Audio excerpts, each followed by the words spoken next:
Good morning बच्चों। Class 8 आज हमारा टॉपिक है प्रत्यय। पिछली क्लास में हमने पढ़ा था उपसर्ग। उपसर्ग क्या था? किसी भी शब्द के आगे लगकर उसके अर्थ में परिवर्तन कर देते थे। आज हमारा टॉपिक है प्रत्यय। तो इसकी परिभाषा क्या होगी?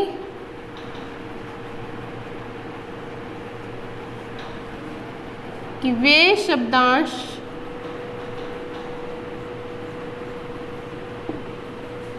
जो किसी भी शब्द के पीछे लगकर उसके अर्थ में परिवर्तन कर देते हैं वे प्रत्यय कहलाते हैं।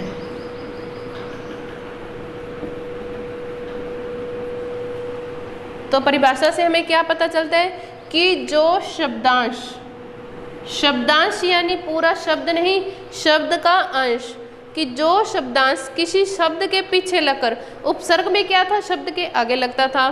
प्रत्यय में क्या है कि वह शब्द के पीछे लगेगा और उसके अर्थ में परिवर्तन कर देगा, तो वो क्या होगा? प्रत्यय कहलाएगा। यानी किसी शब्द के पीछे लगेगा प्रत्यय, और आगे अगर कोई शब्दांश लगे तो वो होगा उपसर्ग। तो प्रत्यय भी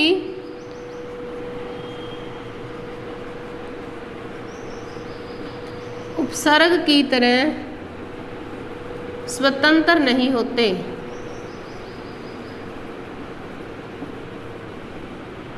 यानी कि प्रत्यय हो या उपसर्ग हो, वे स्वतंत्र नहीं होते, उनका खुद का कोई अस्तित्व नहीं होता। शब्द के साथ जुड़कर, आगे या पीछे जुड़कर वो शब्द के अर्थ में परिवर्तन अवश्य करेंगे, लेकिन उनका खुद का शब्द का कोई अर्थ नहीं होता।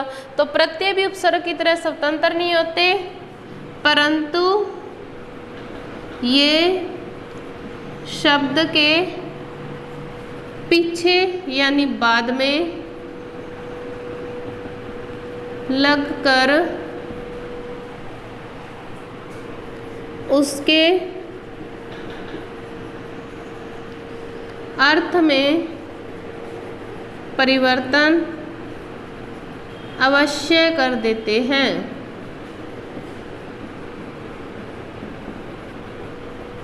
तो ध्यान दीजिए कि इसमें बार बार शब्द आया है कि शब्द के पीछे या बाद में। तो प्रत्यय कहाँ लगेगा? कोई भी शब्द दिए उसके बाद में लगेगा। जैसे हमने शब्द लिखा बस, तो इसमें हमने एरा प्रत्यय लगा दिया, तो ये क्या बन जाएगा? बसेरा। ठीक है। अब ये मूल शब्द है, ये प्रत्यय है। मूल शब्द के पीछे यानी बाद में एरा प्रत्यय लगने से क्या शब्द बन गया? बसेरा। नंबर 2 पे है, जैसे हमने शब्द लिखा घूम, तो इसके पीछे अक्कड़ प्रत्यय लगा दिया हमने, तो ये क्या बन गया? घूमक्कड़। ठीक है कि मूल शब्द के बाद में या पीछे लगकर शब्द के अर्थ में परिवर्तन करने वाले प्रत्यय होते हैं। तो प्रत्यय शब्द के कहाँ लगते हैं? पीछे लगते हैं, बाद में लगते हैं। अब है प्रत्यय के भेद, यानी प्रत्यय के कितने भेद होते हैं? तो प्रत्यय के कितने भेद होते हैं? प्रत्यय के 2 भेद होते हैं। कौन कौन से? नंबर 1 है कृत प्रत्यय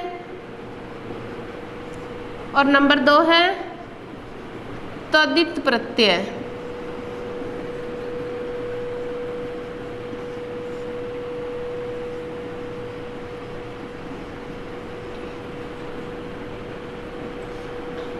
ठीक है। तो प्रत्यय के कितने भेद हुए? 2 भेद हुए। कौन कौन से? कृत प्रत्यय और तद्धित प्रत्यय। अब हम इनके बारे में जानकारी प्राप्त करेंगे। तो नंबर 1 है कृत प्रत्यय, यानी कृत प्रत्यय कौन से होते हैं? तो ये है कि जो शब्दांश जो शब्दांश क्रिया के मूल रूप में, अब वर्ड आया कि क्रिया के मूल रूप में। क्रिया क्या होती है हमें पता है, जैसे चलना, फिरना, खाना, गाना, ये सब क्रिया है। कोई भी काम करना क्या होता है, क्रिया कहलाती है। तो क्रिया का मूल रूप कौन सा होता है, जैसे यहाँ देखो कि हमने लिखा चलना, तो क्रिया का मूल रूप कौन सा होगा, चल। खाना, खाना में क्रिया का मूल रूप क्या होगा, खा। ठीक है, तो क्या है कि जो शब्दांश क्रिया के मूल रूप में या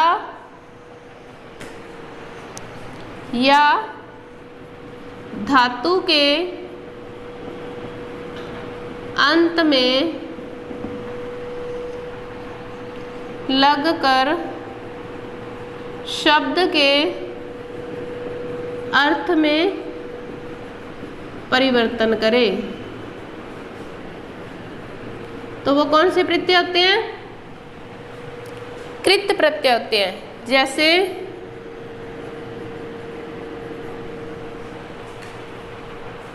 जैसे चाल है, अब चाल से क्रिया क्या बनेगी, चलना, तो मूल शब्द क्या निकला, चाल। चाल के पीछे हमने अक प्रत्यय लगा दिया, तो ये क्या बन गया, चालक, यानी चलाने वाला। ठीक है, फिर शब्द है झगड़, इसके आगे हमने आलू प्रत्यय लगा दिया, तो ये क्या बन गया, झगड़ालू। ये क्या है, कृत प्रत्यय है। नंबर 2 है तद्धित प्रत्यय।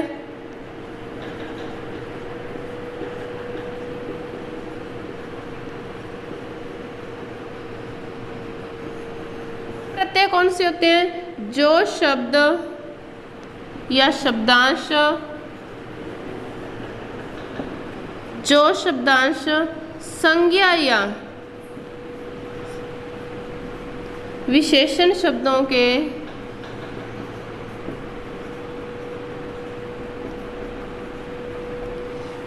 जो शब्दांश संज्ञा या विशेषण शब्दों के अंत में लगकर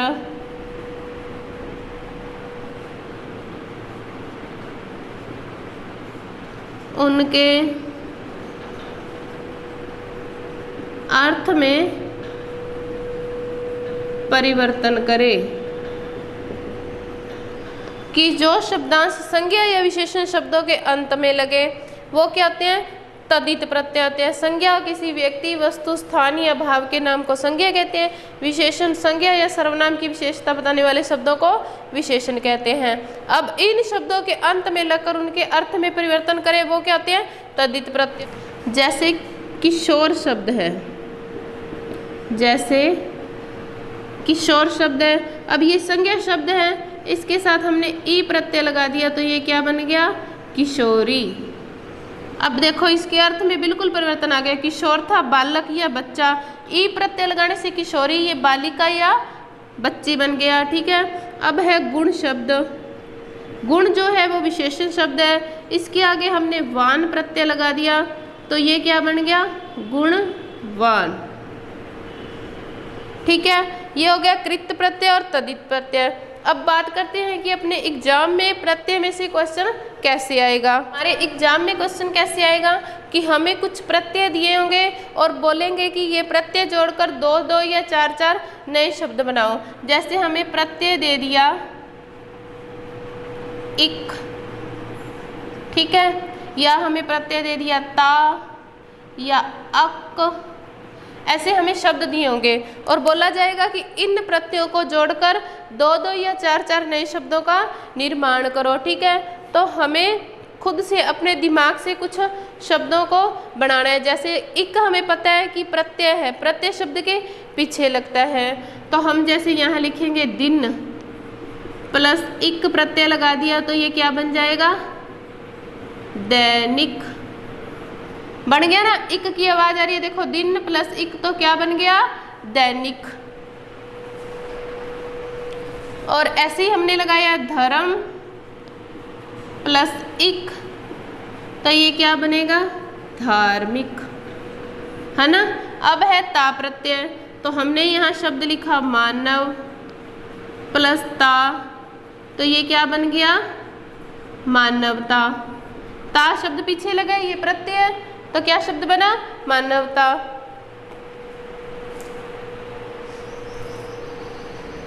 या लिखे मूर्ख प्लस ता, तो ये क्या बन जाएगा मूर्खता। ठीक है, आगे है अक प्रत्यय, तो पाठ प्लस अक, तो यहाँ आ जाएगा पाठक, है ना। लेख प्लस अक, तो यह क्या बन गया लेखक। ठीक है, एक हमें इक प्रत्यय दिया था, एक हमें ता दिया था, एक अक दिया था, इनसे जोड़कर हमने दो दो शब्दों का निर्माण कर दिया। दिन प्लस इक दैनिक, धर्म प्लस इक धार्मिक, मानव प्लस ता मानवता, मूर्ख प्लस ता मूर्खता, पाठ प्लस अक पाठक, लेख प्लस अक लेखक। ठीक है, इसके अलावा भी आप कोई शब्द बना सकते हो अपने दिमाग में, जो आए शब्द सार्थक और व्यवस्थित होना चाहिए। ठीक है, इसके अलावा हमें दिया जाएगा कि निम्नलिखित शब्दों से मूल शब्द व प्रत्यय अलग अलग छांट कर लिखो। कि हमें एग्जाम में कुछ शब्द दे दिए जाएंगे और बोला जाएगा कि इनमें से मूल शब्द कौन से हैं और प्रत्यय कौन से हैं। ऐसे हमें शब्द दे दिए जाएंगे और हमें बोला क्या कि मूल शब्द और प्रत्यय अलग अलग करना है।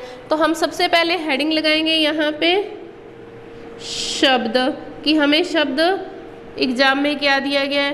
फिर हम लगाएंगे मूल शब्द, ठीक है, और फिर हम प्रत्यय शब्द के पीछे लगता है, इसलिए बाद में लिखेंगे कि प्रत्यय शब्द के पीछे भी लगता है। तो सबसे पहले जो हमें शब्द दिया गया वो, फिर हमने जो इसमें से मूल शब्द निकालना है और फिर इनमें प्रत्यय का लगाए। तो शब्द हमें दिया है कमजोरी, ठीक है, तो कमजोरी में से हम मूल शब्द निकालेंगे कमजोर, और प्रत्यय क्या लगा है ई प्रत्यय लगा है। ठीक है, हमें मूल शब्द दिए जाएंगे, उसमें से हमें एग्जाम में कुछ शब्द दिए गए, उसमें से हमें मूल शब्द निकालना है और प्रत्यय निकालना है। तो हम हेडिंग लगाएंगे शब्द जो हमें एग्जाम में दिया गया है, फिर हम हेडिंग लगाएंगे मूल शब्द और फिर लिखेंगे हम प्रत्यय शब्द के पीछे लगते हैं, इसलिए बाद में लिखेंगे।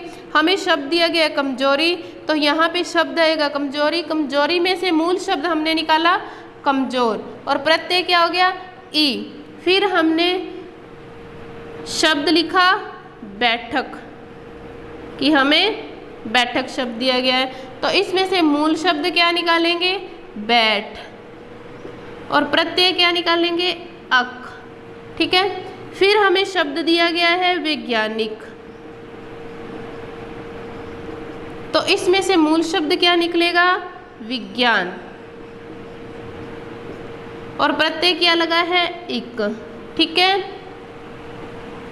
तो इसमें कंफ्यूज नहीं होना कि ये हमें शब्द तो वैज्ञानिक दिया है, परंतु हमने जब इसको अलग अलग किया तो यहाँ पे विज्ञान कर दिया और यहाँ पे इक कर दिया। ठीक है, तो ये मात्राएं अपने आप परिवर्तित हो जाती हैं जब हम प्रत्ययों का यूज करते हैं। अगर हम इसके टुकड़े ऐसे करते कि विज्ञान, तो विज्ञान कोई शब्द नहीं होता, शब्द होते हैं विज्ञान, सही सार्थक शब्द विज्ञान होता है। तो यहाँ विज्ञान प्लस इक क्या बन गया वैज्ञानिक। तो हमने आज प्रत्यय टॉपिक अपना कंप्लीट कर लिया। ठीक है।